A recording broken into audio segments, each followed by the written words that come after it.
Então, a gente estava conversando aqui sobre gramática e me veio a ideia de só começar a gravar porque tava uma conversa interessante. Então, a princípio a gente parou na conversa e vai ser o ponto de partida aqui sobre o ensino de gramática e ensino de idiomas no geral, né? A que ponto nós estamos aqui no Brasil desse ensino, na maioria das instituições? É, eu diria que, assim, da minha experiência pessoal, como você sabe, nós temos uma série de dificuldades estruturais, não somente na maneira como as escolas estão estruturadas para o ensino de idiomas, que normalmente, na maioria das vezes, é sempre para viagens, é sempre para você aprender a falar uma frasezinha aqui ou outra, tentar se virar numa situação concreta, mas nunca para você, de fato, absorver o idioma na base através de princípios que, quando gramaticais, nos ajudam a pensar melhor sobre a língua e, inclusive, nos ajudam a nos expressar melhor na nossa própria língua, né?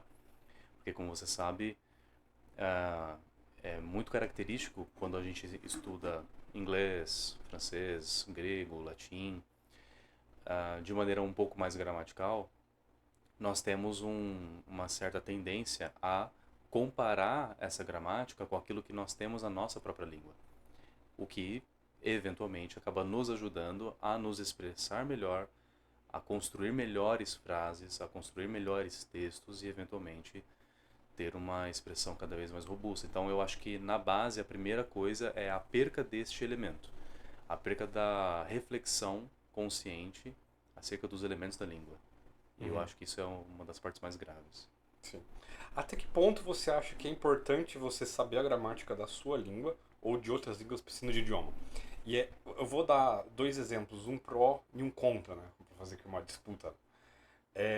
Antes, contra, por exemplo, no francês, né? Eu lembro que nas minhas aulas de francês aparecia sempre, hora ou outra, algumas coisas em que eu dava paralelos com o inglês, né? Que a maioria dos alunos sabiam inglês já.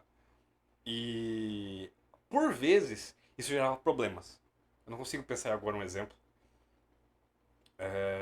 mas talvez algo na relação entre adjetivo e substantivo, alguma coisa assim mais sintática, né, estrutural.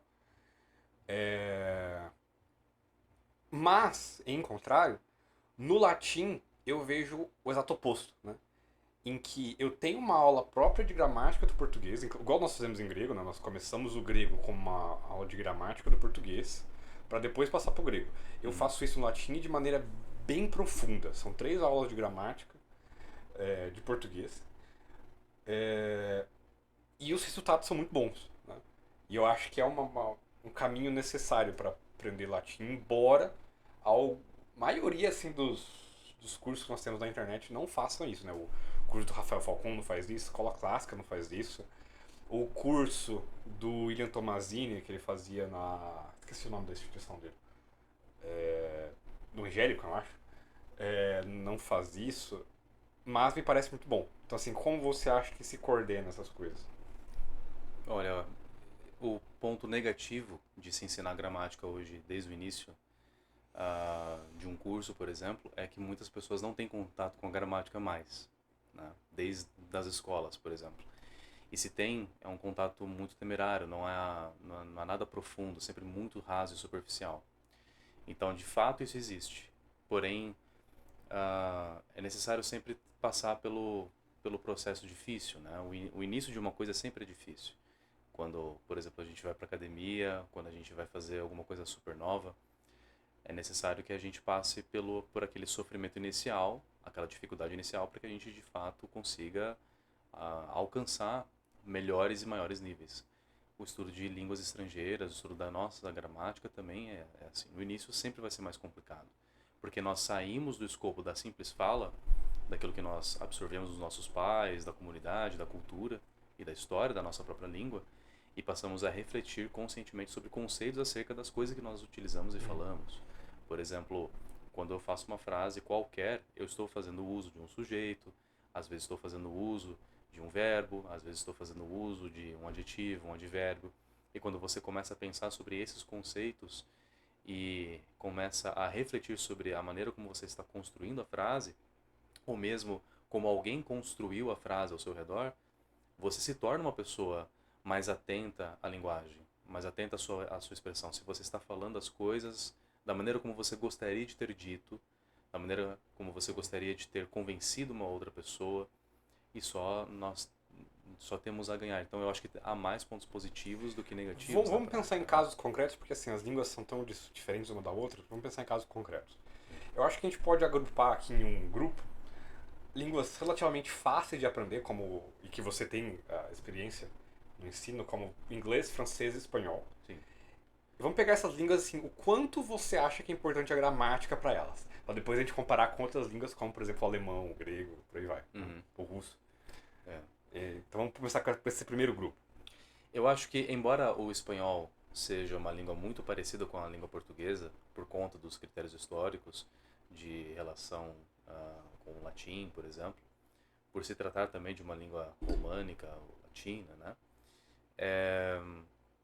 Embora seja parecido, eu acho que se faz necessário um grande estudo de gramática do espanhol, porque justamente pela similitude que nós temos, pela semelhança que nós temos com a nossa língua e a deles, às vezes haverá algum conteúdo que parece ser igual, mas na verdade funciona de maneira completamente diferente. O primeiro exemplo que com colegas de classe que eu já tive, ou mesmo vendo na internet coisas que as pessoas normalmente cometem erros, é com o verbo gustar. Normalmente as pessoas têm a tendência de utilizar o verbo gustar como qualquer verbo transitivo. Conjuga, né? Então, eu gusto não existe, né? Então, é um verbo que funciona de maneira completamente diferente. Igual o verbo fascinar na língua portuguesa. Isso me fascina, que é uma construção mais Nas comum. primeiras aulas de francês lá que nós tivemos, teve um verbo também, je m'appelle, Je né? m'appelle. É, é difícil a pessoa pegar essa ideia de que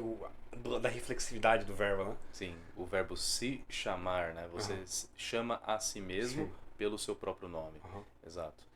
E em francês essa é uma das dificuldades também. Eu acredito que a principal dificuldade do francês Ó, esteja, eu ia chegar sim, no ponto, que é o seguinte, o quadro pronominal, né? uhum, Tanto o espanhol como o francês tem um quadro pronominal muito complexo, né? uhum, bem rico. E tem regras muito próprias e que eu acho que para você aprender aquilo é difícil. E mesmo o quadro pronominal do inglês, que é muito simples, Uhum, eu lembro, assim, direto meus alunos, tentando traduzir frases como, por exemplo, they bought it. Eles não conseguem traduzir o it. Tipo, uhum, eles compraram isso, eles compraram ele.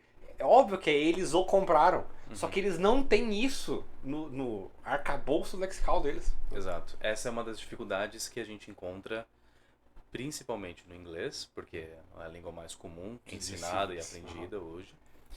Mas Mas, qualitativamente eu acho que ela sim, piora esse problema no francês e no espanhol. exatamente. No francês nós temos, por exemplo, para objetos diretos, isso bem marcado. Uhum. Então, por exemplo, j'achète le pain, Uhum. compro o pão, Uhum. beleza. Se você quiser pronominalizar esse le pain, você vai utilizar um pronome de objeto direto, le. Então, je l'achète. E você junta por conta da vogal e tal. Porém, existem casos que também existe, por exemplo, no italiano, onde quando encontrado um sintagma local, como, por exemplo, preposicionado, né, para um local, ou que esteja fazendo uso de algum artigo partitivo, por exemplo, De, né? exatamente, então, je mange du gâteau, como Uhum. pão, quer dizer, como bolo, na verdade. Então, se você quiser pronominalizar du gâteau, você não pode utilizar pronome de objeto direto. Existe o pronome de objeto indireto, mas que para eles chamam de remplaçant.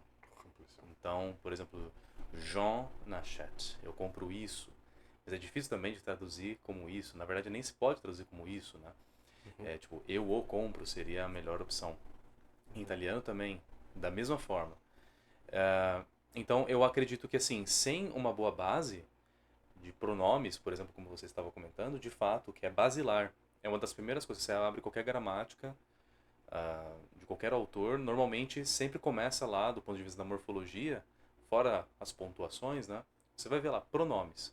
É uma das coisas essenciais, porque o pronome ele vai substituir, vai te dar uma carga expressiva muito maior, porque você não vai precisar ficar repetindo todo o substantivo que aparece na frase. Então você cria uma facilidade, uma rapidez na sua expressão. Outra coisa também que torna o ensino de línguas, principalmente o espanhol que me veio agora à cabeça, né?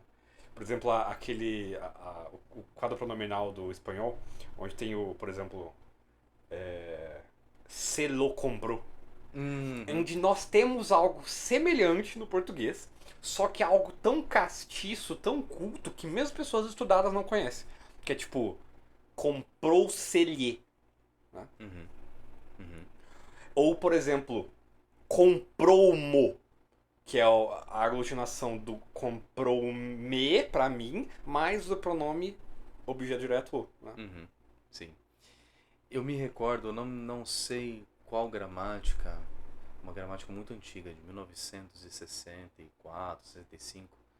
Eu não me recordo o autor também, que quando ele falava sobre essas contrações, por exemplo, ele apresentava esses conteúdos. Hoje em dia, realmente até soa até estranho, né? Para quem não conhece o assunto, soaria estranho fazer, não, isso não é língua portuguesa. As gramáticas linguísticas, que nós temos tais gramáticas descritivas, tipo eu tenho aqui a da Maria de Moura Neves, a da Talibate Castilho, né? Elas não trazem isso, porque isso é coisa que não se usa mais. Não trazem também mesóclise. Né? O Bechara, que é uma das últimas gramáticas influentes que nós tivemos, ele começou a tirar também isso. Infelizmente hoje, se você utiliza mesóclise, você é interligado com aquele ex-presidente lá, o Michel Temer, né? Você está querendo copiar o Michel Temer. Mas não é bem isso, né? Na verdade é uma coisa que... E isso me lembra outra coisa também, que é como esse empobrecimento do ensino de gramática também afeta a compreensão de literatura antiga, né? Machado de Assis ou qualquer outros autores que a gente tenha tido no passado, que utilizavam por si mesmo uma linguagem, quer queira, quer não, mais adequada à época, mas ao mesmo tempo era a língua portuguesa. Então, se é a mesma língua, você, qualquer pessoa tem que ser capaz de compreender aquilo. Né? É uma questão de obrigação nacional, né, cultural, que nós temos com os nossos literatos. Mas, voltando a esse assunto de como que o estudo da gramática é essencial, por inglês, por exemplo, é claro, é uma outra língua com uma estrutura bem diferente daquilo que nós temos no espanhol, no francês e mesmo no italiano. Por exemplo, quando a gente pensa em auxiliares para questões ou para sentenças interrogativas, ou quando nós pensamos em auxiliares negativos que marcam tempo, né? Como no caso do don't, doesn't, didn't, ou haven't, ou algo do tipo assim. Então, esses marcadores, né, que traz até uma complexidade maior para o aluno, quer queira, quer não tem como não explicar isso senão pela gramática. Né? É uma gramática diferente daquela que daquela que nós temos. Mas se você não comentar, olha, o didn't está marcando, que é um conceito linguístico, né, ou pelo menos gramatical, está marcando o tempo, the tense of the sentence. Se você não explicar isso, o aluno não vai entender, não vai conseguir reconhecer que aquela frase está no passado e é, por sua vez, uma negativa. Ou mesmo sentenças que você não conjuga o verbo, que é um recurso para quem tem dificuldade para aprender verbos irregulares. Ao invés de falar I ate the bread, a pessoa fala I did eat the bread, que é uma emphatic form, mas é um recurso. Né? Mesmo nesse caso, você precisa saber que o did está no passado. É um verbo auxiliar. Se você não fala o verbo auxiliar, como é que o aluno, como é que a pessoa vai entender o que aquela frase está querendo dizer exatamente? Então é uma grande dificuldade. E nós vemos muito isso em colegas. Acho que esse foi exatamente o ponto que a gente parou, né? Colegas de trabalho, e principalmente no ensino de inglês, né, que é a língua mais comum e mais ensinada aqui, normalmente as escolas não requerem nenhuma formação prévia, a não ser que a pessoa saiba falar. Então ela não precisa saber explicar, ela precisa nem dar as causas do porquê que o inglês é de tal ou qual modo. Ela só precisa saber falar. Né? Porque é isso que as escolas são hoje em dia, é só conversa. Você não estuda, você conversa. Né? Por exemplo, para explicar o damn, a diferença entre damn e there. Uhum. Você vê as pessoas explicando, há uma confusão delas mesmo com o que elas estão ensinando. Uhum. É bizarro. E curiosamente, os próprios nativos confundem isso, né? É. Eu já vi várias situações em que nativos confundem, por exemplo, your com you are, né? Porque é uma questão, olha só, Sim. é uma questão de que eles mesmos não absorveram, né, essa questão de diferenciar o som, né? You are, é a mesma coisa pelo som, só que são duas coisas diferentes, grafado de duas maneiras diferentes. O que acaba influenciando também na maneira como eles compreendem a própria língua deles, né? O Olavo falava que a língua inglesa é uma língua tão idiota, tão burra, porque há tantos poucos fonemas distintivos, que é, aliás, a função própria do fonema, né? Uhum. É ser um traço distintivo, em que aquele que está aprendendo o inglês tem que ter uma espécie de capacidade dedutiva para conseguir pegar do contexto o que está falando, né? Sim.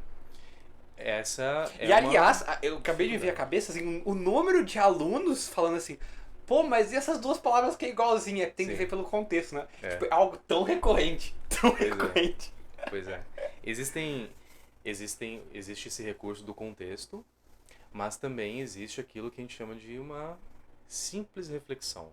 É possível que um adjetivo new esteja logo após um pronome I?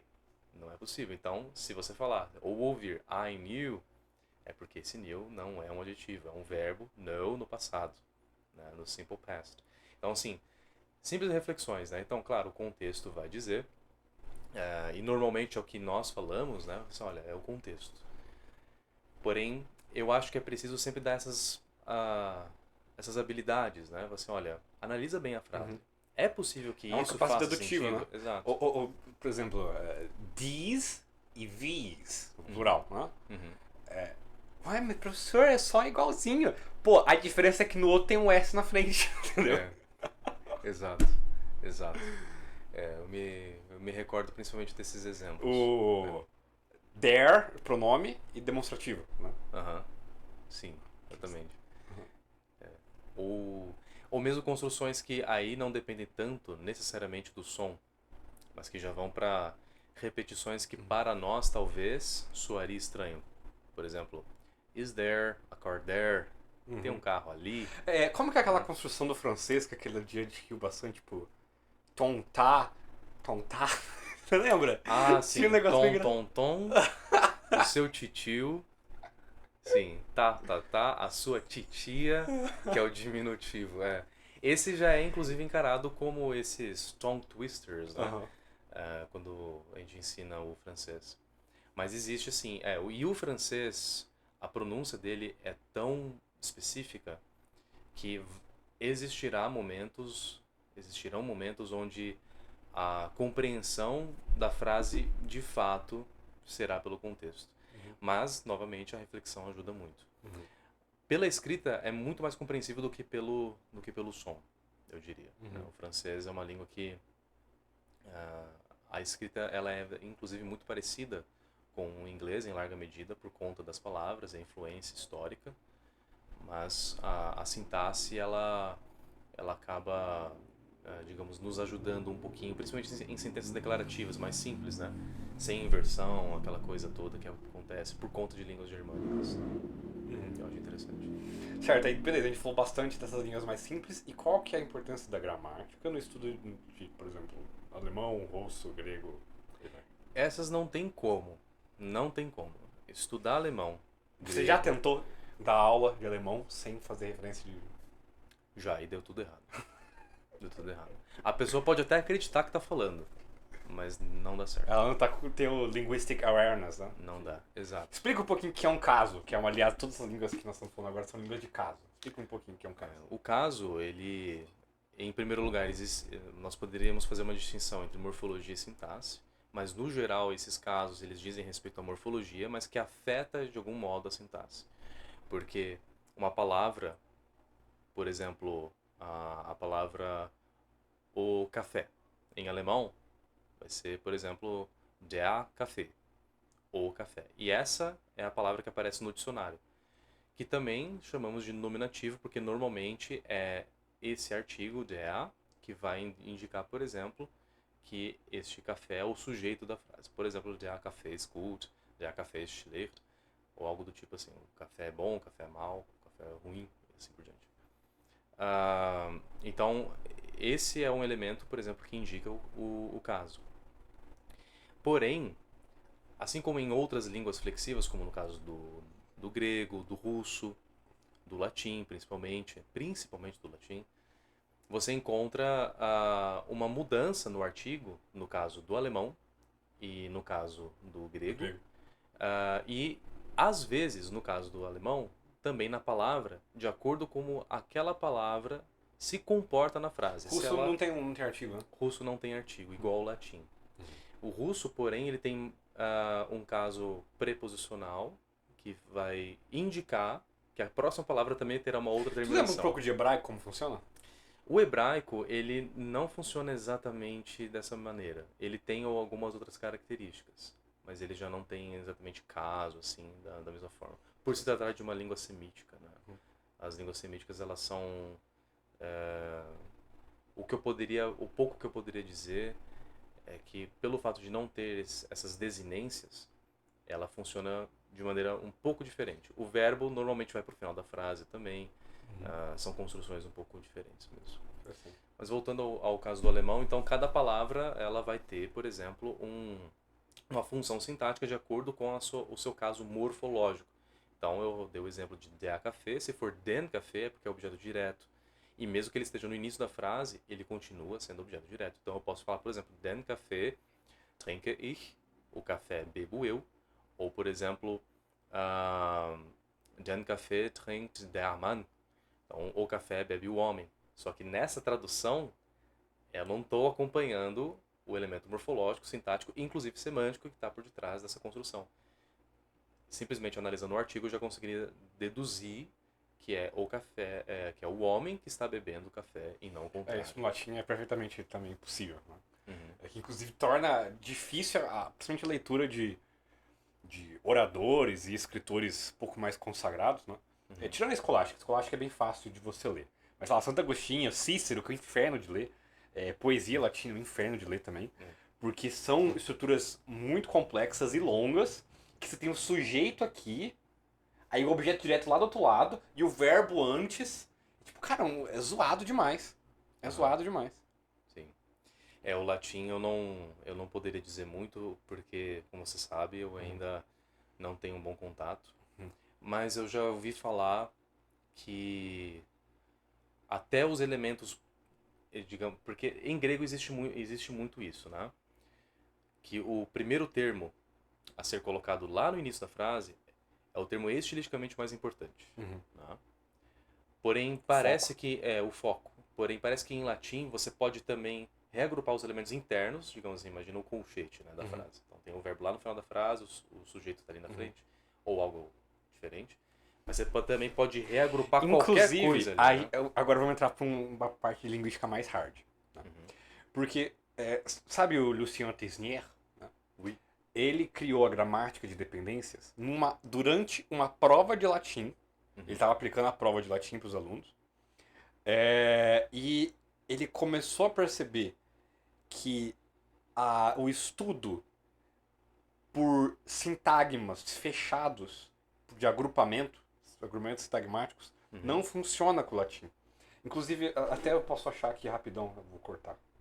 Isso.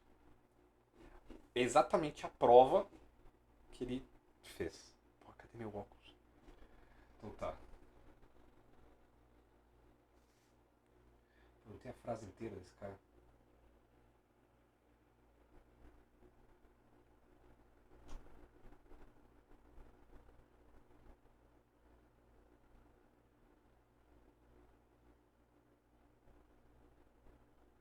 Aqui, essa aqui é perfeita de entender. Olha isso, olha esse inferno.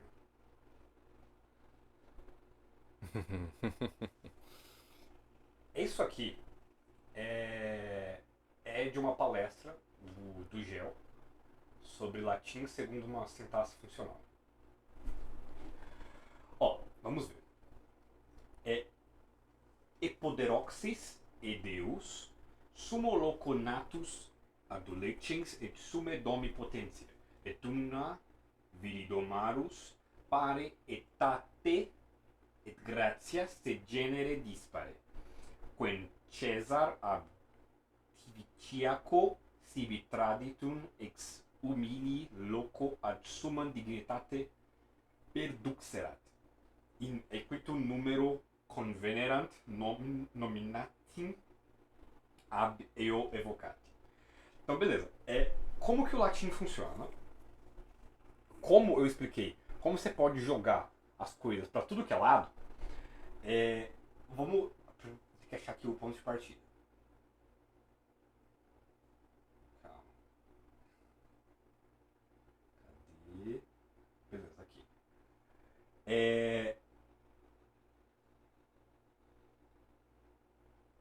E poderosis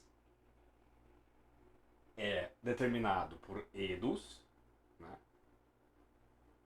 E aí tá como que é o nome disso aqui? É relação... Uma relação de irmandade. Exato, só que tem um outro nome. Que tem a relação assim e a relação assim. Você lembra? Existe a relação de dominância. Mas é um outro nome, é um tipo... Paratática. É uma... Hipotática. Hipotaxis. Tem a hipotaxis, a paratática. Isso aí. Parataxis, né? Uhum. Tem uma Ela relação está paratática. paralela, né? Uhum.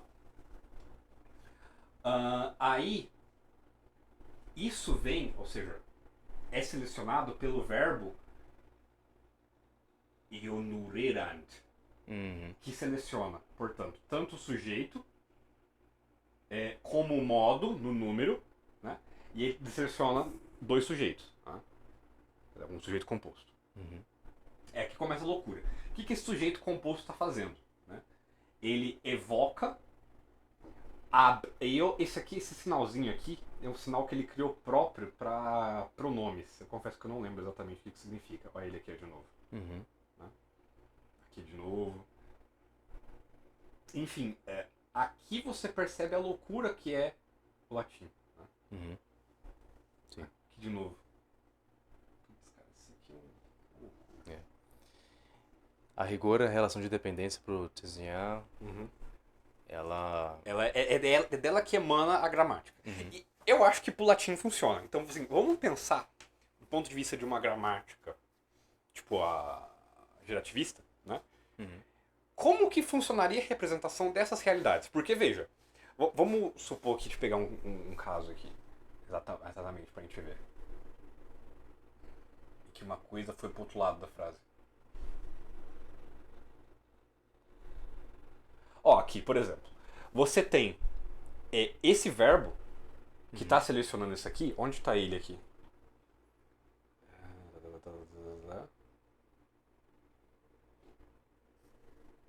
Convenerant. Ele tá Cadê ele? ali no finalzinho, ó.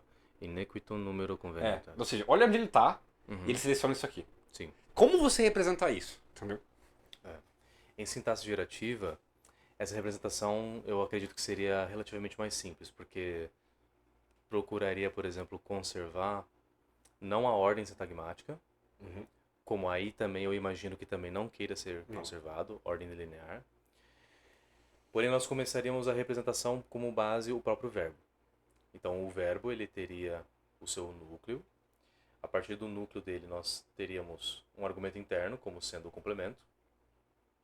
E nós teríamos o argumento externo como sendo o sujeito da frase, o especificador, que nós chamamos no gerativismo. Isso na LGB. Então, na LGB, nós teríamos essa tripartição como sendo o fundamento geral. O que vier após esse complemento, ou mesmo que estiver dentro desse especificador, tem que estar representado no complemento e no especificador. Então, se for, por exemplo, um sujeito composto, como você havia mencionado, esse sujeito composto ele vai se desdobrar dentro da representação do especificador.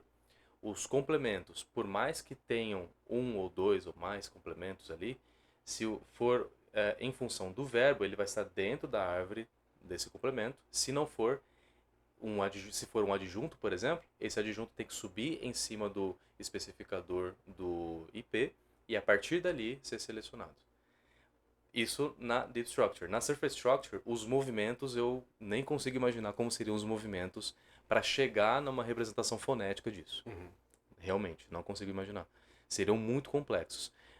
O que eu acredito que seria feito seria um levantamento dos principais elementos que não são adjuntos, para tentar enxugar a máquina de representação, para enfim jogar para a forma fonética. Só que para isso acontecer, a gente teria que excluir aí talvez alguns outros elementos. Uhum. O que talvez o gerativismo não seria capaz de examinar. Da maneira da LGB, não seria capaz de examinar uma frase como essa. Uma oração completa como essa. Porque nós temos, na verdade, vários elementos, né? Muita coisa. Muitos elementos. Assim, o que eu acho que na verdade tem um problema, de certa forma, até pra GDF, né? Uhum. Porque, veja, nós temos várias sentencinhas, só que, segundo o Tesnier, estão todas coordenadas por esse verbo. Uhum. Então é um verbo que seleciona muitas sentenças. Uhum. Então, o que convém? Isso tudo convém. Entendeu? Uhum. Uhum. Existe um recurso abarcado também pelo gerativismo, o que, obviamente, precisaria levar em consideração algumas características daí, que são orações que, como argumento, o que eu acredito que talvez não tenha aí, tem? Corações que? Sim. Sim, tem. Mas E nem todas. essas que não tiver, talvez como small clauses, Uhum. como SC. Se for SC, eu acho que dá. O que seria uma small clause? Mas como small clause eu acho o menino bonito. Uhum. Então eu acho que o menino é bonito. Então uma omissão do que e uma omissão do verbo cópula. Ou de ligação. Então você inverte a clivada. Exatamente. Uhum. Seria uma opção talvez para isso. Uhum. Mas eu também não consigo imaginar só aqui, teria que fazer no papel mesmo para fazer a representação. Uhum. Talvez a gente faça aí daqui a pouco. Vamos tentar. Pois é. Inclusive eu fico pensando aqui na GDF, cara, isso ia dar um pano pra manga. Porque você já viu os tamanhos, assim, se pegar uma sentença pequena na GDF, dá um baita de uma representação. Né? Sim, eu lembro que uma vez você fez uma de uma frase super simples. Era uma frase super simples do inglês, né? Aham. Não Que- me recordo qual frase É. que era, mas era uma frase que só tinha um objeto direto ali e acabou. Aham. E Aham. foi aumentando ali a quantidade. Inclusive, eu não me lembro, nós temos P1, que é a posição 1, né? Isso na... É a posição inicial. Tem três posições na GDF, né? Três posições primeiras. Que é a que primeiro você pode depositar numa língua. Posição inicial, posição medial e posição final. Uhum. Depois que você coloca na posição inicial, abre para posição pós-inicial. Aí depois que colocou na pós-inicial, abre a pós-pós-inicial e por aí vai. A medial, ela abre para os dois cantos. Né? Ela é centrífuga. Fora isso, existe também uma pré-posição, né? Essa é uma teoria só daquele livro que eu te prestei da Pesat. Então, Sim. ela fala que aquilo é uma particularidade do português. Aham. A GDF, a princípio, diz que aquilo não é tipológico. Não é universal. Sim. Aquilo é próprio de português. Entendi.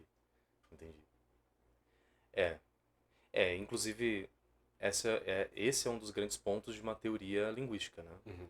Tentar tornar a sua máquina de pensamento uma tipologia geral. Uhum. Tentar analisar o máximo possível de línguas, com os mais diversos fenômenos, e criar um sistema que funcione para todos eles. Uhum. Né?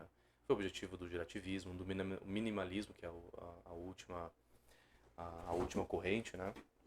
E também da GDF, que você conhece mais. Sim, sim. Inclusive, a gente pode começar, sei lá, falar um pouco mais dessas coisas, né? Um problema que me vem à cabeça é sobre algo que eu vejo pouco linguista tomando consciência, que é a distinção. Os poucos que se tornaram consciência disso são alguns do funcionalismo e alguns do gerativismo, principalmente o pessoal da léxico funcional e HPSG. HPSG, exatamente. Porque veja só, você entende que é evidente a distinção que há entre um sintagma nominal e um sujeito.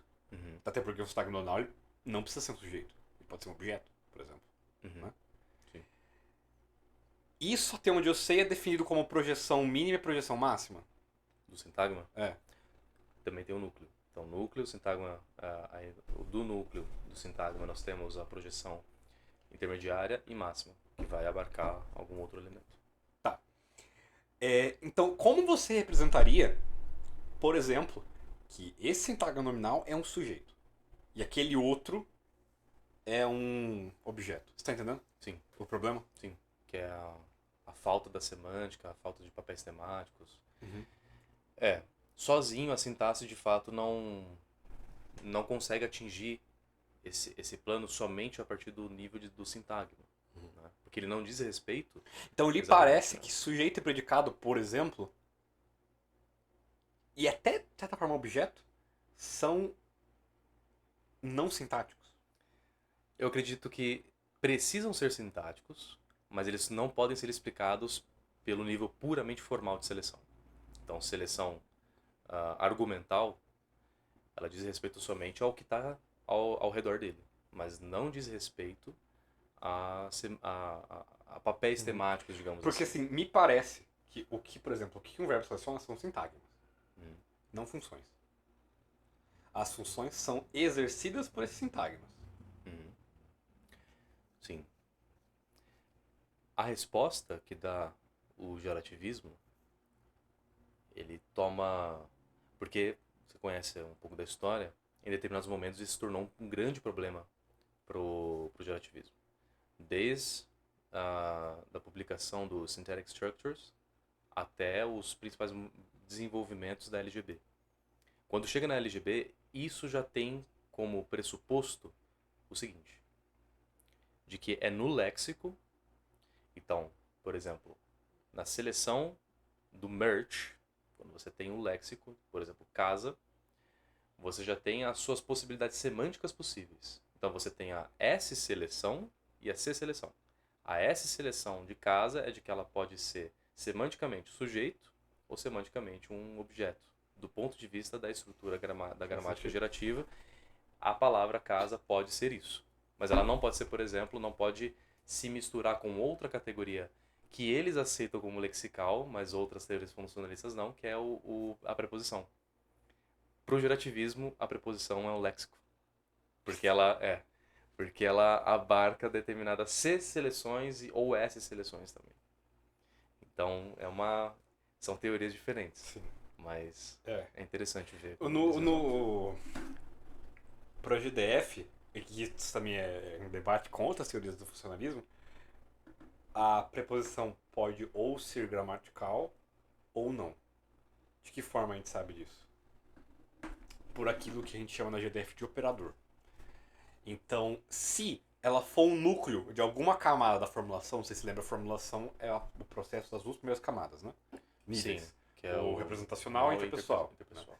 Se for núcleo, se na hora de você representar ela nuclear alguma dessas coisas, então não vai ser operador, vai ser lexical. Eu consigo imaginar, por exemplo, alguma preposição ou conectivo que indique, por exemplo, algo no nível da ilocução. Né? Uhum. Por exemplo, eu consigo imaginar isso, por exemplo, com o do inglês. Né? Que a maioria das coisas só vê ele como um elemento dummy, né? Alguma coisa que não devia estar ali, enquanto na GDF você veria um processo, algo racional por ele estar ali. Né? Uhum. Então é a codificação dessa ilocução, né? Da ilocução interrogativa. Então ela seria lexical, o do. Nesse caso. Embora ela seja ela mesma de núcleo vazio. Né? No entanto, outras, como por exemplo, aqui eu estudei bastante, né? Mesmo que, né? Mesmo que eu gostasse, esse mesmo que ele é gramatical, porque ele é um operador. Ele está só operando, ele não é núcleo de nada. Sim. Entendeu?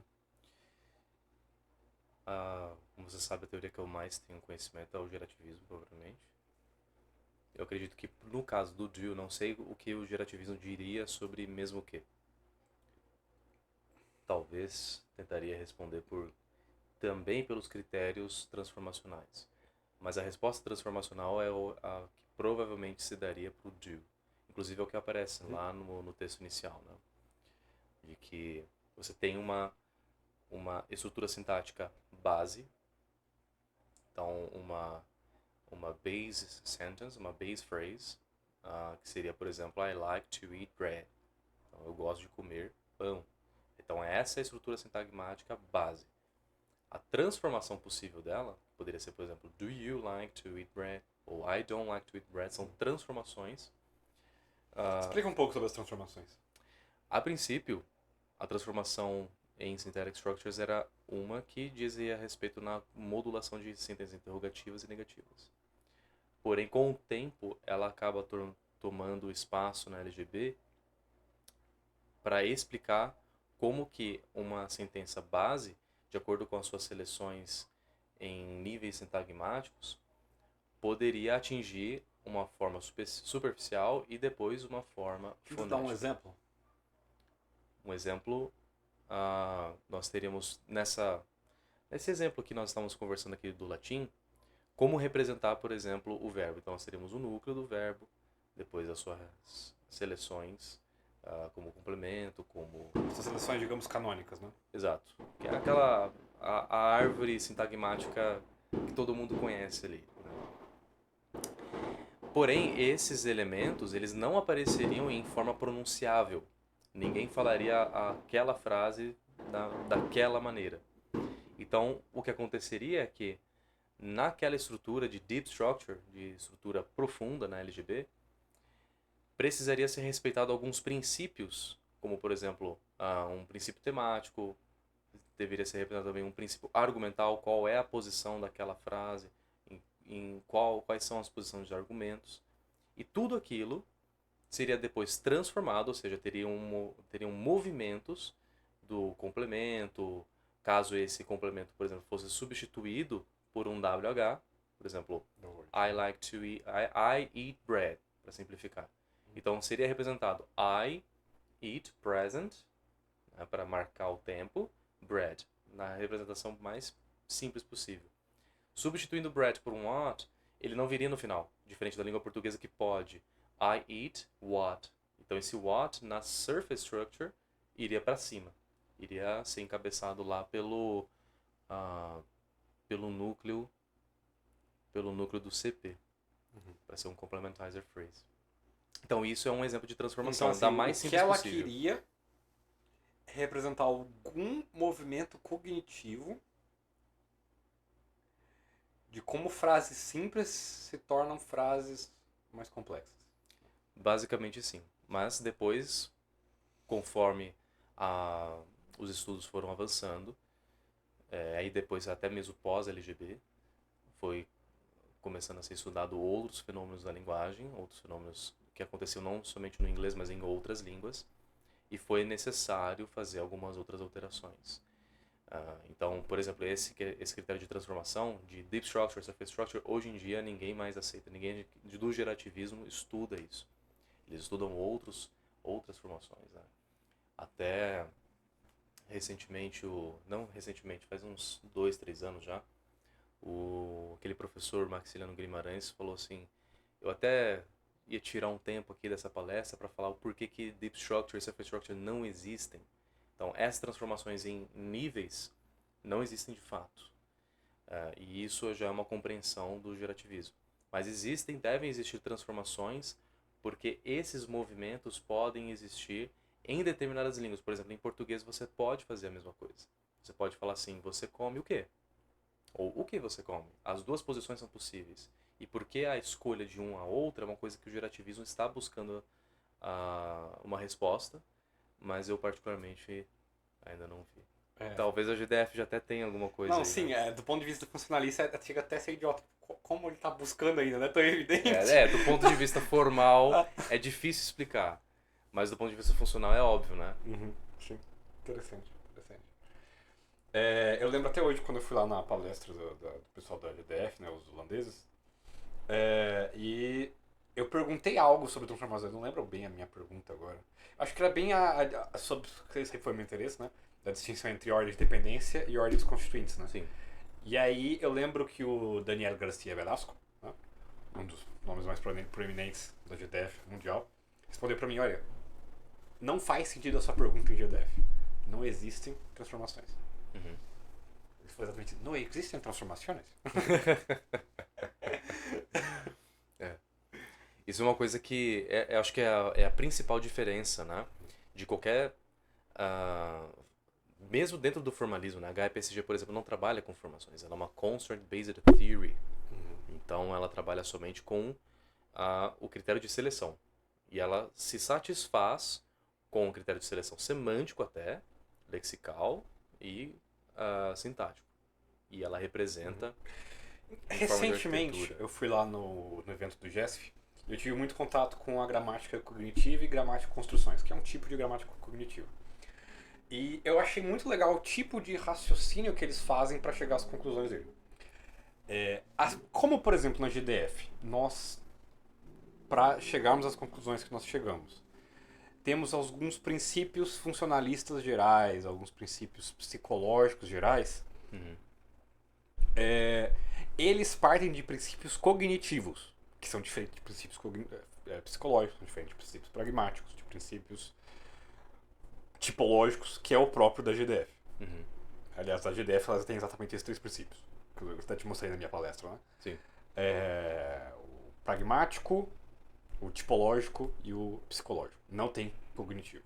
Então, até foi algo que apontaram na minha palestra. Tá errado o nome da minha pesquisa, que é adequação cognitiva na gramática funcional. É adequação psicológica.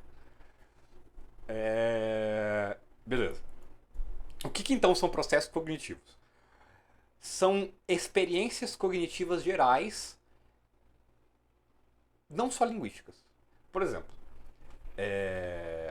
um negócio que eles sempre falam, como que é o chunking, né? Uhum. Então eles dão sempre o exemplo do carro, né? Da partida no carro. Então você tem uma série de informaçõezinhas, abrir a porta, fechar a porta, para a partida, ver o som e tal, em que você junta tudo para tornar aquilo mais automático. Tem muita coisa também de metáfora, metonímia, abstração, em que, por uma espécie de contiguidade, em que eles fazem umas árvores muito interessantes, que é bem diferente, que é árvore por similaridade semântica. Vamos pensar assim. Sei lá. Carro, automóvel, transporte. Uhum. Pensa assim numa espécie de rede neural, sabe? Uhum. Em que uma leva a outra. Como relações. Uhum. Né? Eles vão pensar nas transformações da língua baseada em relações desse tipo. Em que movimentos quase como que neurais o cérebro fez para chegar naquela transformação. Você está usando transformação no sentido de... No sentido de uma mudança, tipo assim, cronológica mesmo, diacrônica, de certa forma. Ah, sim, então um processo de gramaticalização, por gramaticalização, lexicalização, sistematização, coisa assim. Entendi. Entendeu? Uhum. Entendi. Você lembra de algum exemplo específico que eles... Eu vou usar o meu exemplo que eu estudei por GDF, mas que eles também gostam de falar sobre, que é o do mesmo, né? Certo. Então, primeiro, o mesmo é um pronome. Depois ele trabalha sobre identidade, né? Tipo, então, o pronome, né? Eu comprei... Você comprou... Não, aquele lá do elevador, né? Verifique se o mesmo está acima de 20 quilos, né? Uhum. Beleza. O mesmo, então, o núcleo aqui, né? Pronome, provavelmente retomando algo, ou deítico, ou seja, o que está no discurso, ou anafórico, que já foi dito. Né? Aí, depois, um nível a mais, né? É o de identidade. Então, eu comprei o mesmo carro que você. Agora, o mesmo aqui não é mais núcleo, ele está com um adjetivo, né? Mas, do ponto de vista da gramática cognitiva, eles podem pensar na seguinte maneira. Beleza. O mesmo era um pronome. O pronome resgata.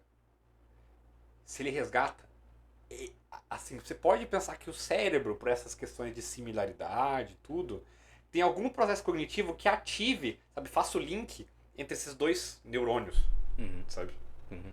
Então, feita a metáfora. Fantástico. Fantástico. Isso me parece muito interessante. E eu acho que essas teorias cognitivas construcionalistas, né? Uhum. São relativamente recentes, né? É. Elas datam o quê? 2000, 1990, Até, talvez? até mais cedo. Mais cedo, né? Uhum. Sintaxe construcional é uma coisa que quando eu vi, inclusive, parecia que falava de transformação.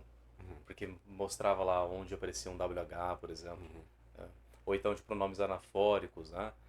Ou qual que é o válido, qual que é o inválido. Eu já Uhum. tinha visto alguma coisa nesse sentido. Mas nunca cheguei a me aprofundar e me parece super interessante. É bem legal, é bem legal. É. Tô a fim de dar uma estudada.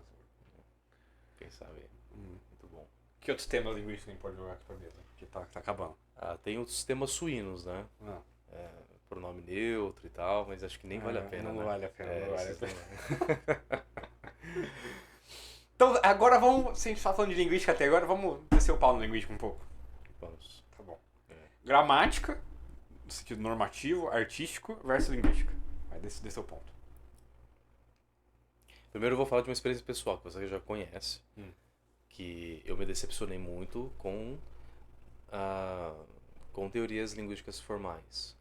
Muito embora eu ainda acredite, que através de um formalismo possa existir uma boa coadunação de ideias de uma teoria, e eu acredito ainda que seja possível fazer uma teoria geral. Eu ainda tenho essa ideia. Porém, eu acredito que nós não estamos no momento de realizar isso e é sempre ainda muito prematuro tentar fazer alguma coisa nesse sentido, sem resolver ou sem se interligar com duas outras áreas. Uma área já está sendo interligado. É uma coisa que os linguistas formais já entenderam que é necessário, que é da neurofisiologia cerebral, da biologia, da antrofisionomia, digamos assim. Então eles já aceitaram isso. Porém a outra que existe uma grande distância entre essas duas áreas, você sabe qual que é a filosofia. Precisa. Porque, assim, essa coisa de que, assim, o linguista, um linguista, ele precisa estar no escritório dele analisando o eye tracking da maneira como o menino está lendo ali um texto e vendo se ele está voltando e... Tá, isso é muito bom para você ajudar alguém a ler melhor. Ótimo. Mas isso não explica como ele está estudando, como ele está aprendendo de fato e quais são a relação entre língua e consciência. Que é, e, na minha visão, eu acredito que não exista uma plena relação, uma perfeita relação entre cérebro, língua e consciência. E que se existe alguma relação ou alguma conexão entre essas três coisas, ir pelo lado da biologia nos ajuda, mas não resolve todos os problemas. Até porque a própria biologia tá desordenada do ponto de vista. Exatamente. Não se, eu tenho um amigo que estuda psicologia há muitos anos, formado em psicologia. Hoje ele é um teórico em psicologia. E os estudos que ele empreende são behaviorists, né? São estudos behavioristas. E mesmo dentro do behaviorismo você não tem, e olha que é uma teoria muito, muito antiga, você não tem uma grande coadunação de ideias, mas você coloca, por exemplo, a consciência como algo realmente, puramente formada por relações que nós fazemos. Mas a consciência, será mesmo que ela seria formada por relações que nós fazemos em relação às coisas?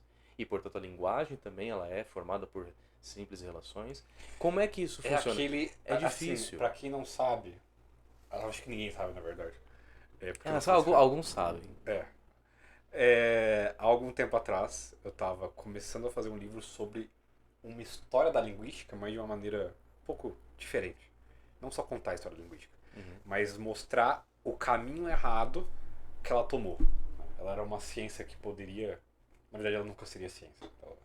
Mas enfim, esse é um ponto que a gente vai chegar. Ela era uma disciplina que poderia chegar a ter um futuro interessante, mas porque se aliou de um lado à filosofia swings, como principalmente o caso dos franceses, e de outro a uma ciência desgovernada e que só interessava para ela o que favorecia a teoria específica. Então, assim, Sim. tanto gerativistas como funcionalistas estão ambos amparados por grandes pesquisas científicas de outras áreas. E aí? Sabe? Pois é. Tipo, não resolveu nada a distinção dos dois, sabe? Só também pelo contrário. Uhum. Em que, por exemplo, para quem conhece um pouco de filosofia, e de filosofia assim, da inteligência e coisas assim, nenhum linguista tem nenhuma consciência do que seja a primeira operação do intelecto, a segunda operação do intelecto, a terceira operação do intelecto, né? E das relações de vai e vem. Né? Aliás, na verdade, muitos filósofos aqui de internet não entendem que há um vai e vem, né? Muitos só dizem que, beleza, uma depois a outra, depois a outra, né? Ninguém consegue mesmo elaborar a estrutura profunda mesmo disso aí. Né? Inclusive, leiam um livro do Padre Calderon, El Orden Sobrenatural, e um livro que vai lançar daqui a alguns tempos, do verbo mental ao verbo escrito do professor Nogueira. Lá você vê isso. Fazer o jabá. Jabá. Muito bom. Eu me lembrei que você comentou rapidinho. É impressionante. Eu comentei isso com você. No final da década de 80, 90, na verdade, o início da década de 90, o gerativismo tinha conseguido uma gama muito grande de dados e de princípios que eles tinham formulado. E em função de novas comprovações advindas da biologia ou de novos estudos advindos da biologia, e principalmente da antropologia, toda aquela máquina teve que ser reduzida. Por quê?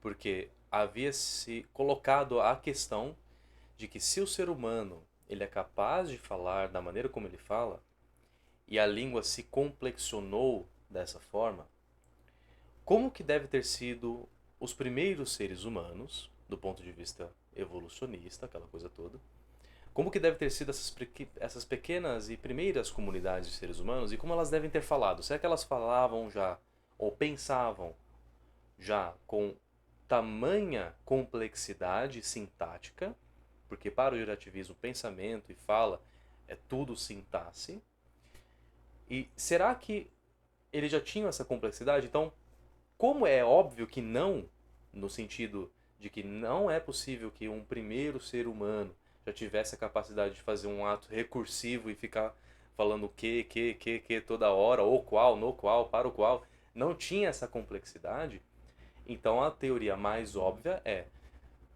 esses princípios que nós achamos não existem.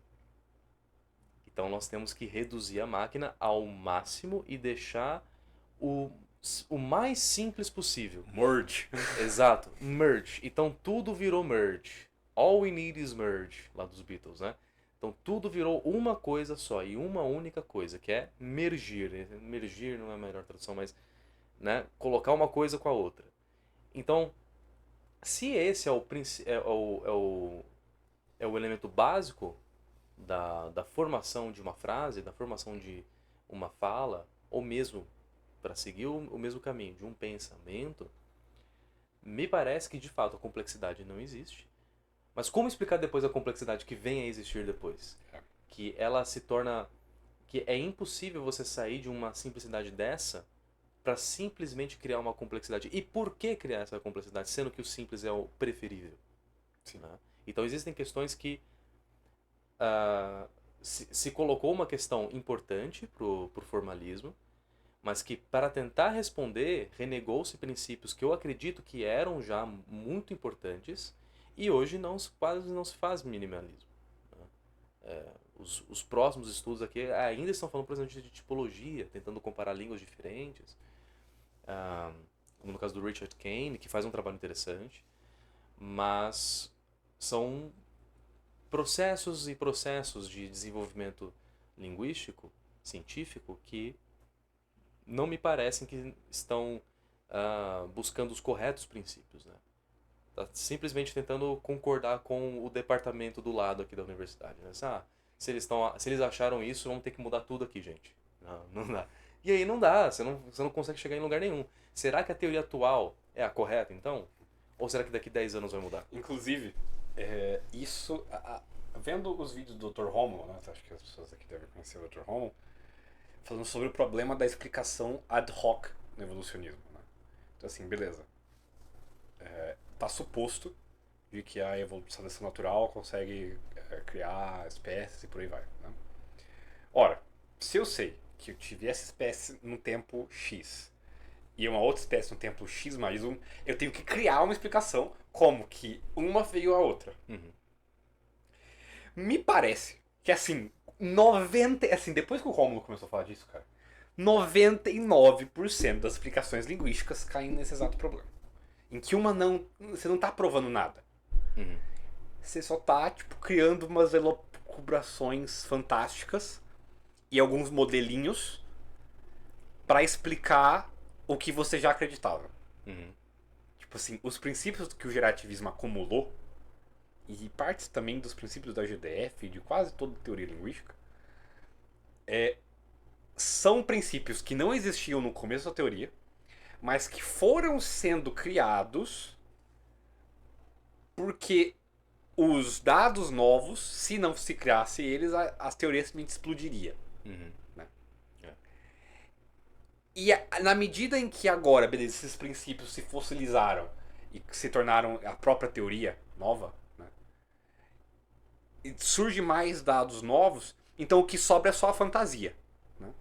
E inclusive eu comecei a duvidar muito, e eu de fato vou ter que fazer uma revisão bibliográfica para saber se essa minha dúvida tem um quê de verdade, sobre as pesquisas, principalmente do século XIX e até hoje, tem, de, por exemplo, indo-europeu e coisa assim, porque me parece que é exatamente o mesmo problema que nós temos no evolucionismo. Uhum. Você postula um modelinho, o modelinho diz que deve acontecer X coisa, e aí você só vai voltando. Né? Então, por exemplo, para quem não sabe como funciona a maioria das deduções de reconstruções de línguas antigas, né, que você não tem nenhum dado. Você pega processos reais que acontecem nas línguas atuais. Então, sei lá, por exemplo, fonologização, gramaticalização, por aí vai. Né? E você faz o processo inverso. Então, por exemplo, do latim para o português aconteceu X processo. Ora, do latim para o que veio anteriormente a ele, deve acontecer esse mesmo X processo. Cara, eu não preciso ser muito inteligente para saber, opa, tem algo de errado aqui. Do ponto de vista historiográfico, da historiologia, na verdade, historiográfico é uma outra coisa, né? A escrita da história. Então, mas do ponto de vista da historiologia, isso tem um problema grave. Né? Porque você tentar explicar processos históricos, e é por isso que o pessoal da história briga muito com a antropologia, porque a antropologia adora fazer isso. Adora pegar uma faca que o cara no ano de 2010 fez e fazer, então se o ser humano consegue fazer isso, talvez ele tenha conseguido fazer alguma coisa tipo uma pedra assim. Né? Ele lascou a pedra lá. O que também, assim, não vou argumentar essa parte porque eu também, né, você sabe como é que é. Mas, na historiologia, qual que é o problema de você fazer isso? É que você não, de fato não tem provas. Você não tem artefatos suficientes para você conseguir demonstrar cientificamente esse objeto. Se você não tem um documento escrito, que é a única coisa que a gente tem, nós não temos fitas, nós não temos gravações, nós não temos nada de um proto-germânico, de um proto-indo-europeu.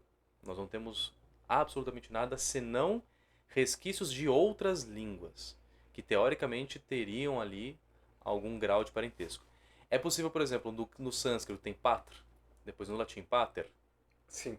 depois no germânico fater, e assim Algumas por diante. coisas você consegue. Algumas coisas você tem, porém, uma língua e única língua só, essa é uma ideia de Schleicher, que aparece lá em 1700, 1800, que era hegeliano.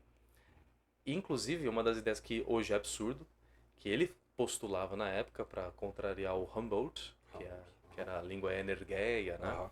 Ele falava que as línguas elas saem de um estágio tripartite, né? Sempre o símbolo 3, essa simbologia desde o século XIX que está até aqui, né?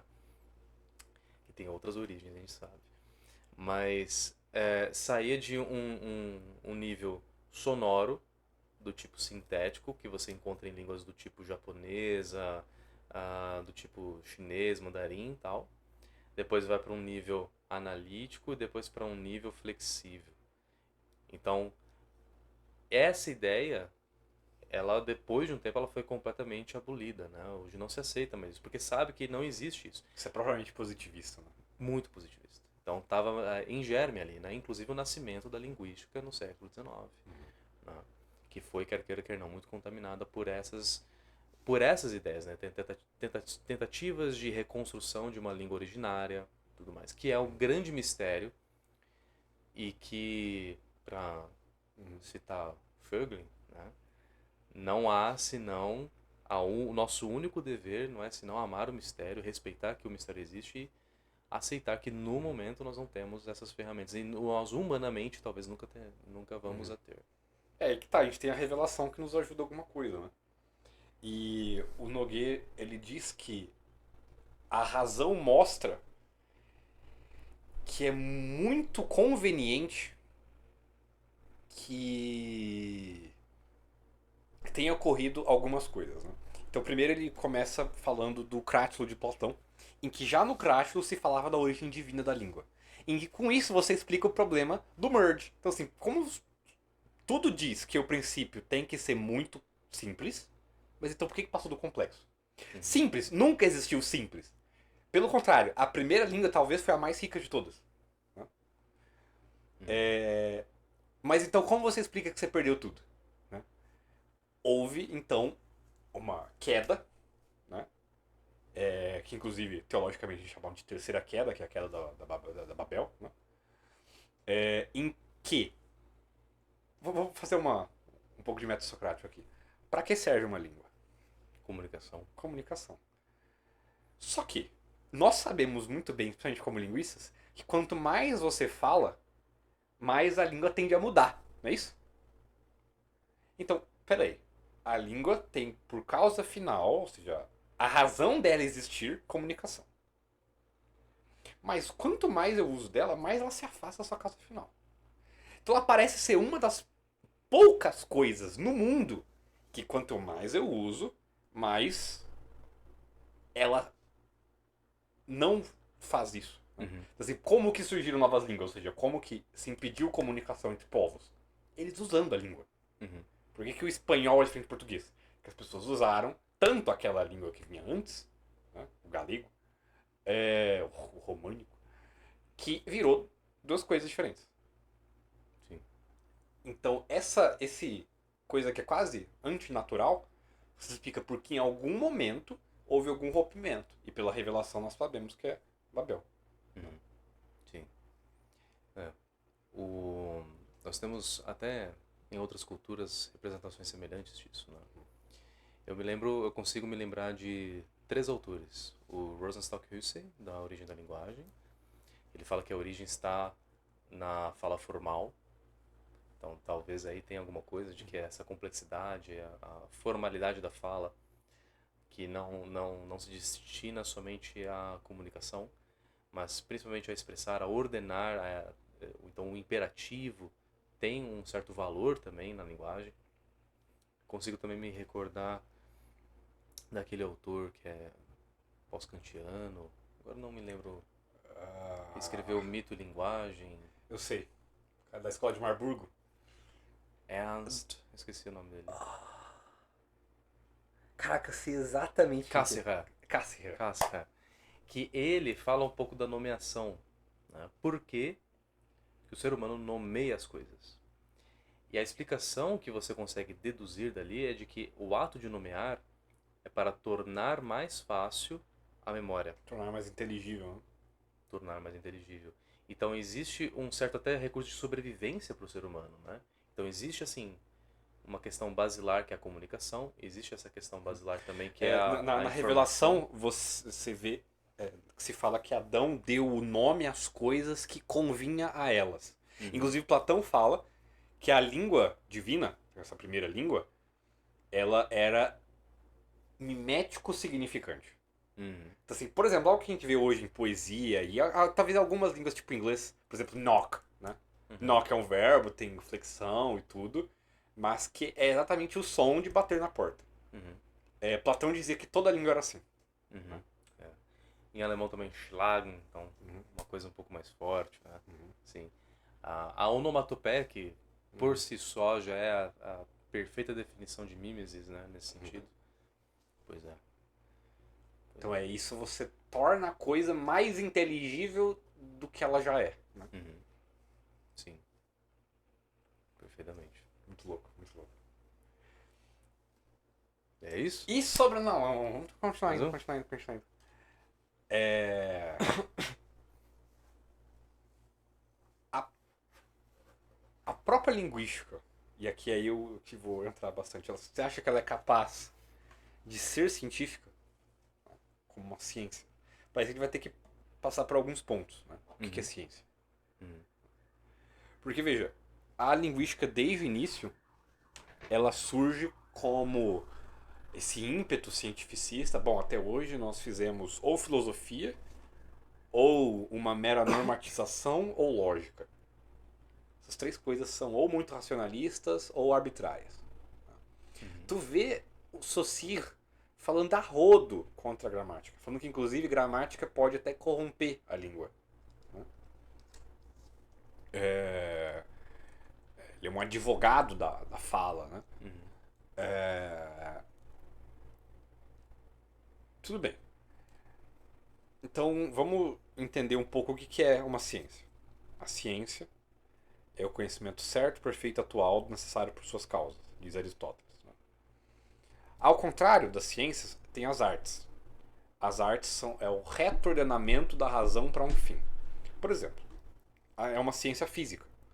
A física quer conhecer de maneira certa, perfeita e atual, ou seja, ter o melhor conhecimento que se pode ter, mais demonstrado que se pode ter, sobre a física e especialmente no que consiste sobre as causas necessárias do mundo físico.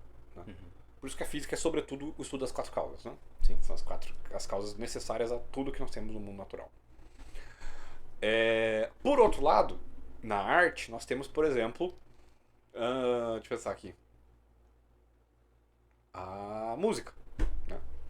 O que é a música? A razão ordenando algo, por exemplo, nesse caso sons, para um fim.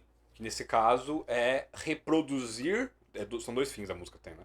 Reproduzir alguma ideia e reproduzir de maneira bela essa ideia. Você tem esses dois fins. A gramática tradicional que nós conhecemos, ela é arte. Né? Sim. Porque ela é normativa, ela quer dar norma às coisas. A linguística se diz ser ciência. Né? Então, primeiro vamos ver sobre a possibilidade da linguística ser ciência. Uma ciência, se ela é o conhecimento certo, perfeito e natural necessário por suas causas, ela precisa ter um certo sujeito. Tipo, sujeito faz sentido gramatical mesmo, aquilo do qual se predica. Mas uma ciência é um conjunto de predicados, de conhecimentos, que vai se predicar de um sujeito. Então, por exemplo, a física diz quanto ao ente móvel. A metafísica diz do ente enquanto ente. A biologia diz do ente enquanto vivo. Por aí vai. Qual que é o sujeito da linguística? Tente me dizer. Nós teríamos respostas diversas. Muito diversas, né? Poderia ser, por exemplo, a língua escrita, poderia ser a fala. Para alguns, poderia ser até o pensamento. O pensamento, exatamente. O pensamento. Então, uma amálgama de coisas muito diversas. Para ficar em geral, a gente poderia dizer a língua. Né? É uma ciência da língua. Tem um problema. Esse sujeito formal, ele é uno. Se você tem esse conjunto de predicados e você predica algo dele, né, ele tem que ter uma certa unidade. Se ele não tem unidade, ele não é um sujeito formal, ele não tem uma forma. Ele é só um conglomerado de coisas que você predica acidentalmente, então não é ciência. É mais uma disciplina arbitrária, como por exemplo é medicina, que a gente pensa hoje em dia. Ou melhor, farmacologia. Farmacologia não é uma ciência, é um conjunto de conhecimentos de várias áreas, biologia, medicina e outras coisas, né? Que se juntam num conglomerado acidental. Agora vamos ver, então ela não pode, esse sujeito não pode estar, por exemplo, num diagrama de Venn, sabe? Ele não pode compartilhar com outra ciência. Então vamos pensar um pouco sobre outras ciências, ver se nenhuma ciência estuda a fala ou a língua de modo geral. E logo nos ocorre que desde muito cedo na história da humanidade, os filósofos já se preocupavam com a linguagem em pelo menos 3 maneiras diferentes. De um lado, pela lógica, que é uma ciência da razão, né? A filosofia racional. Sim. De outro lado, pela arte da gramática. E de outro, pela psicologia. Para quem duvida disso, é só ver o Tratado de Ânima de Aristóteles, que lá você vai ver Aristóteles falando da linguagem. Sim. Tudo bem. Isso quer dizer que essa ciência da fala, propriamente dita, ela ou vai ser enquanto a fala é signo de pensamento, lógica, ou enquanto a fala é algo a ser normatizado e ordenado, gramática, ou enquanto a fala é um produto da alma. Né? Ou seja, não signo de pensamento, mas produto da alma. E aqui psicologia, uma parte da psicologia. Nesse sentido, nós podemos chamar de linguística uma parte da psicologia.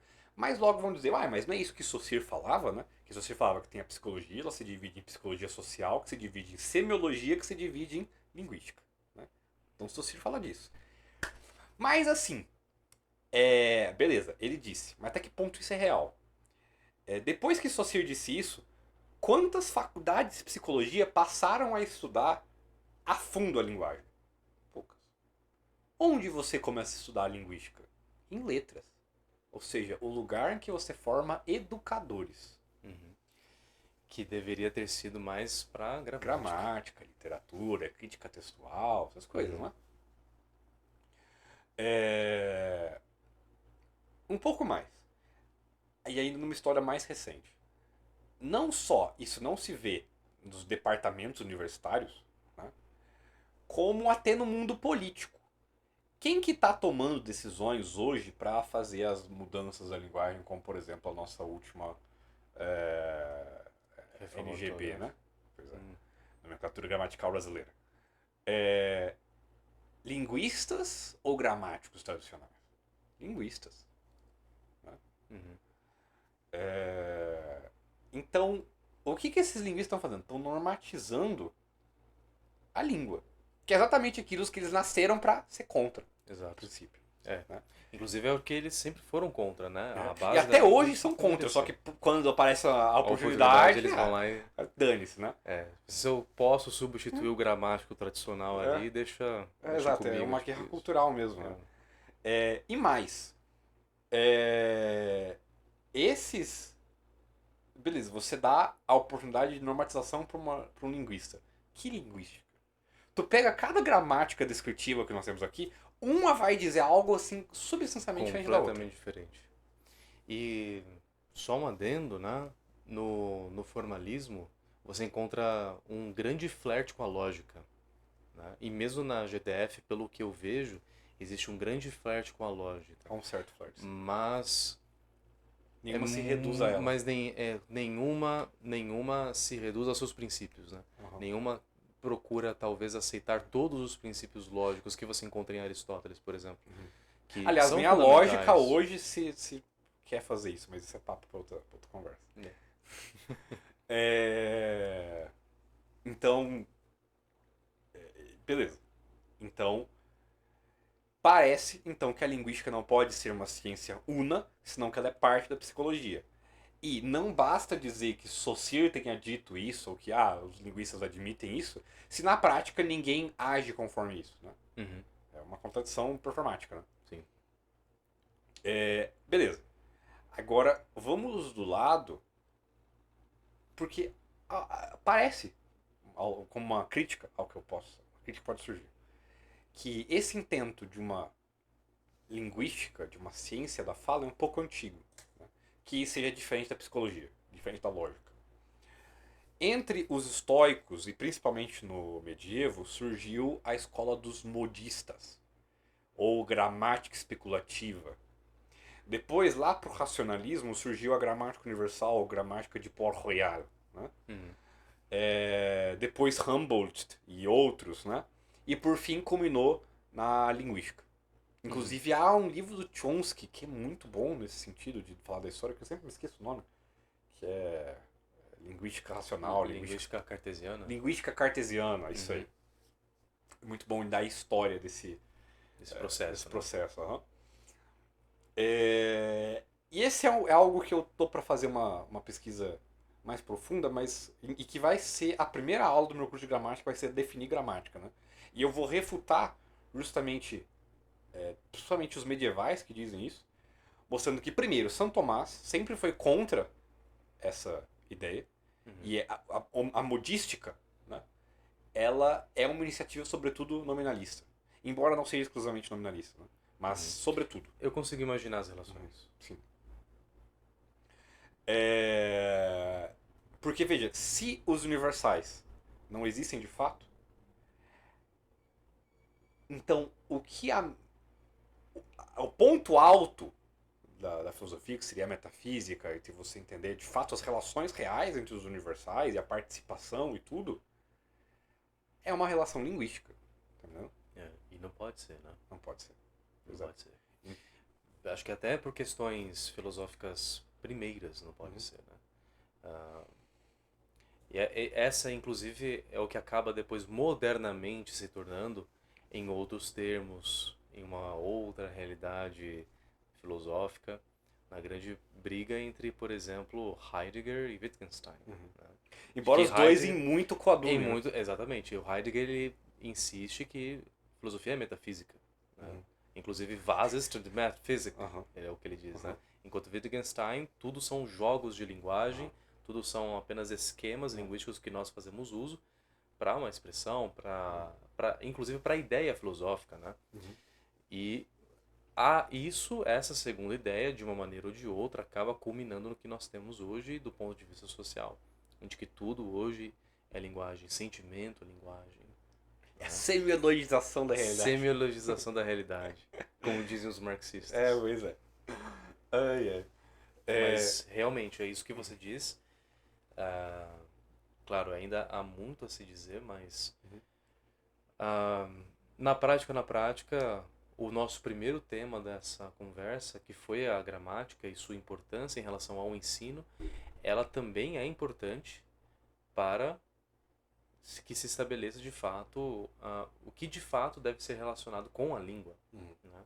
E que se há algum estudo linguístico, da maneira como está, com os métodos que nós temos que mudam do dia para a noite, de acordo com uma pesquisa revolucionária em outras áreas, em outros departamentos, mais uma prova de que a linguística não consegue funcionar sozinha, né?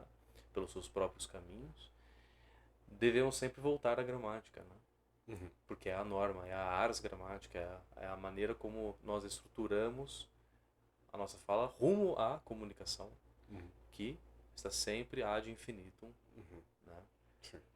Mudando de acordo com o diria tempo. mais, a gramática é a arte da comunicação para pessoas distantes no tempo e no espaço.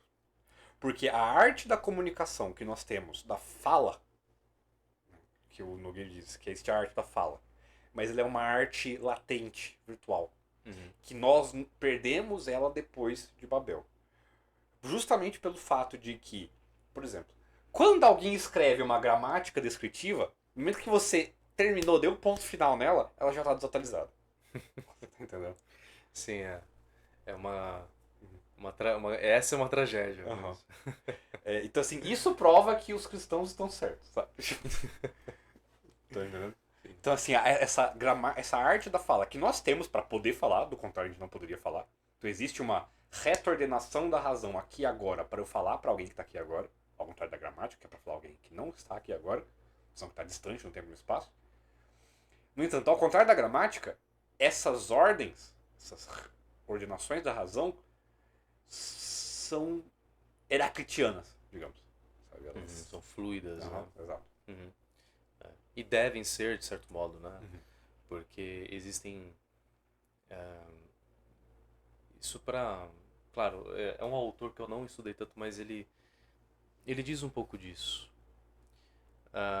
Não é exatamente a ideia que eu quero passar, mas eu creio que Sapir tenha denotado a ideia de que línguas influenciam também a maneira como vemos o mundo. Mas não é bem isso, a gente sabe que não é bem assim que funciona, né? Mas que pelo menos, quando a gente, por exemplo, examina um texto em grego e depois tenta traduzir para a língua portuguesa, como no nosso curso... que isso, aliás, foi um ponto que a gente, enquanto a gente estava fazendo o curso, a gente percebeu, que é o que se perde, né? Exato. existem não somente características morfológicas que são perdidas, tá? Do ponto de vista da tradução, por exemplo, da frase de um caso para a língua portuguesa. Então, óbvio que, na maioria dos casos, isso vai se perder porque o caso sobreviveu em língua portuguesa, principalmente no oblíquo. Então, nos nossos pronomes resguardam muito isso. Então, eu, me e mim, perfeito. Nós temos os 3 casos aqui. Mas construções propriamente, né? A maneira de ordenar determinadas frases que para nós soaria não somente estranho, como praticamente impossível. Então, como isso é possível, né? Essa mudança de estruturação, isso eu acho super interessante, que não dá para dizer que é modo de compreender talvez a realidade, mas eu acredito que modo de expressar a realidade, né? Modo de expressar as coisas que nós temos, a nossa própria vida e os fenômenos que nós estamos estudando, São por as exemplo. ratios, né? Que elas são muito estudadas hoje pela gramática cognitiva, embora eles não deem esse nome. Uhum. Eles dão o nome de, se não me engano, a particularidade cognitiva da coisa, né? Sim. Mas, por exemplo, uma ratio é uma certa razão no sentido matemático, por exemplo, uma proporção, né? Claro, 2:4. Então, uma coisa, um homem, ele tem uma proporção possível e um nome que pode denotar homem vai selecionar uma proporção. Então, homem, nesse caso, ele seleciona, o humano seleciona a parte mais essencial. Mas, por exemplo, amigo, necessariamente estou falando de um homem, né? Mas é uma parte um pouco mais periférica, Uhum. né? E esse essencial está co-significado, tá Uhum. entendendo? Sim. Tipo, é necessário que esteja ali, que seja Aham. subtendido, Aham. né?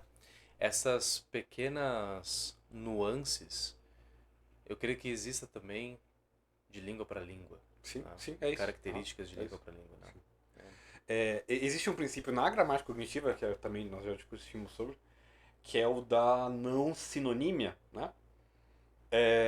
Em que se eu tenho duas palavras que representam a mesma coisa semanticamente, então, assim, duas palavras que representam cadeira, elas não podem ser pragmaticamente sinônimas. Então, sei lá, cadeira e assento, vamos Uhum. supor. Sim. Embora tenha alguma diferença também semântica, mas vamos supor que elas sejam exatamente a mesma coisa. Teria de haver alguma explicação pragmática para a distinção das duas. Digamos, a cadeira é algo um pouco mais confortável, enquanto o assento não tanto, sei lá. Eu consigo pensar, por exemplo, o acento sendo utilizado em mensagens para um público específico de uma loja, por exemplo. Tomem seus assentos enquanto aguardam na fila ou algo do tipo, enquanto pega a senha, para numa caixa do banco. Uhum. Agora, cadeira talvez seja uma palavra mais usada em casa. Eu consigo imaginar Sim, sim. situações Então vocês pragmáticas conseguem perceber que possíveis. são ratios, razões, proporções diferentes selecionadas pela palavra. Sim. E nesse sentido você explicaria, pelo menos os cognitivos explicam, né? O surgimento das línguas. Né? Uhum. Que são essas pequenas mudanças que no fim geram mudanças maiores. Perfeito. E muito louco. Acho que é isso. A gente pode encerrar a conversa por aqui. É. Foi muito útil. Falou. Tchau, tchau. Valeu.